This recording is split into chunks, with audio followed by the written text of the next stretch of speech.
The rain hammered against the cracked pavement of Station Tertius, turning the alleyways into rivers of neon-stained water. Lyra Vale pulled his jacket tighter, cursing himself for taking the shortcut through the merchant district. The space station orbited a forgotten mining colony, a place where species from 100 worlds mingled in the shadows, and the law was more suggestion than mandate. That's when he heard it, a small, terrified cry cutting through the downpour. Lyra's instincts screamed at him to keep walking. He was nobody special, just a cargo hauler trying to make enough credits to repair his ship's failing thruster assembly. Getting involved in station business was a death sentence for people like him, but the cry came again, higher pitched, desperate. He rounded the corner and froze. 3 Cravathi thugs, massive, insectoid beings with exoskeletons like living armor, had cornered something small against a dumpster. Their mandibles clicked with sadistic pleasure as they advanced on their prey. Between them and the wall cowered a child, no more than waist high, with iridescent skin that shimmered even in the dim light. A Vailani juvenile. Tovik, Lyra would later learn his name was. "Walk away, human," one of the Cravathi hissed, its compound eyes reflecting the flickering neon signs. "This doesn't concern your kind." Lyra's hands trembled. Every rational part of his brain told him to leave. The Cravathi were known for their brutality, their blades coated in paralytic venom that could drop a Terran bear in seconds. 3 of them against 1 unarmed human? It wasn't even a fight. But he looked at Tovik, at the child's 4 eyes wide with terror, at the way his small hands clutched at nothing, at the universal language of fear that transcended species. "Let the kid go," Lyra said, his voice steadier than he felt. The Cravathi laughed, a sound like glass grinding against metal. They spread out, surrounding him with practiced ease. Lyra saw the blades emerge from their forearm sheaths, wickedly curved and glistening with toxin. The first stab came faster than he could process. Pain exploded in his shoulder as the blade punched through muscle and scraped bone. Lyra gasped, stumbling backward, but planted his feet. He couldn't run. If he ran, Tovik would die. The second and third strikes came simultaneously, one to his side, another to his thigh. His leg buckled, but he caught himself against the wall, positioning his body between the attackers and the child. "Stupid human," the lead Cravathi spat. "Your kind always thinks they're heroes." The 4th blade slid between his ribs. Lyra felt his lung collapse, felt the warm blood filling his chest cavity.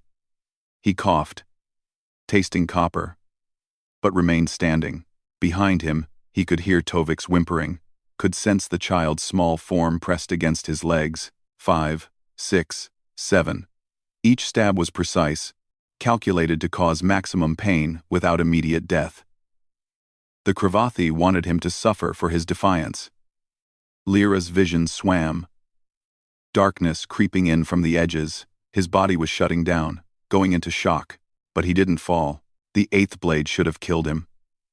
It pierced straight through his abdomen, angled upward toward his heart. Lyra felt his knees finally give way, felt himself collapsing. His last conscious thought was simple: get small, stay between them and Tovik. As his face hit the cold, wet pavement, he heard something that made no sense: the high-pitched scream of energy weapons, the heavy thunder of armored boots, shouting in a language that sounded like stars singing. Then, nothing. Consciousness returned slowly, like surfacing from the bottom of an ocean. Lyra became aware of softness beneath him, of warmth, of the absence of pain. His eyes fluttered open to blinding white light. He was in a bed, an actual bed, not the cramped sleeping pod on his ship or a station infirmary cot. The sheets felt like liquid silk against his skin. Medical equipment he couldn't begin to identify hummed softly around him, displaying readouts and scripts he didn't recognize. And surrounding his bed, in a perfect circle, stood 12 figures in armor that seemed to drink in light itself. They were Vailani warriors, members of the Starborn Guard, the most elite fighting force in 3 galactic sectors. Their armor was crafted from living metal that responded to thought, shifting and flowing across their bodies. Each warrior stood perfectly still, but Lyra could feel the coiled violence in their posture, the deadly grace of apex predators at rest. "He wakes," one of them said, her voice carrying the musical quality characteristic of the Veilani. She stepped forward, and her helmet retracted, revealing a face of ethereal beauty, with the same iridescent skin as the child he'd saved. "I am Commander Silaven. You saved my son." Lyra tried to sit up, and only then realized the extent of what had been done to him. He should be dead. 8 stab wounds, each potentially fatal. Yet his body felt whole. Better than whole, he felt stronger than he had in years. "Tovik?" He managed to croak. "Safe," Silaven assured him, and for the first time, her warrior's mask cracked, showing the face of a grateful mother. "Because of you." The Kravathi didn't expect our patrol to respond so quickly to the distress beacon Tovik activated. "By the time we arrived, you were dying. You had positioned your body to shield him even in death." Another warrior stepped forward, older, his armor bearing marks of countless battles. "We gave you our blood, human. Veilani blood carries regenerative properties that are not compatible with most species. The fact that you survived the transfusion is miraculous. That you thrived." He shook his head in wonder. "Your physicians will want to study you for years." "I don't understand," Lyra said. "Why are you all here? I mean, I'm glad Tovik is okay, but..." Silaven knelt beside his bed, and the other warriors followed suit in perfect synchronization. 11 of the galaxy's deadliest fighters, kneeling before a cargo hauler from Earth. "Among my people," Silaven said softly, "there is no greater honor than the one who bleeds for a child, not their own.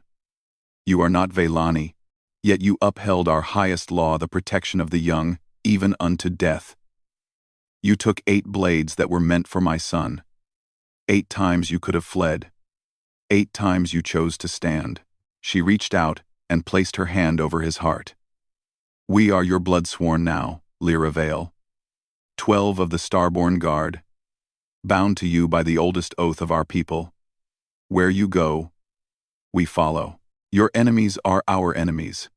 Your cause is our cause. Until the last star dies, you will never stand alone again."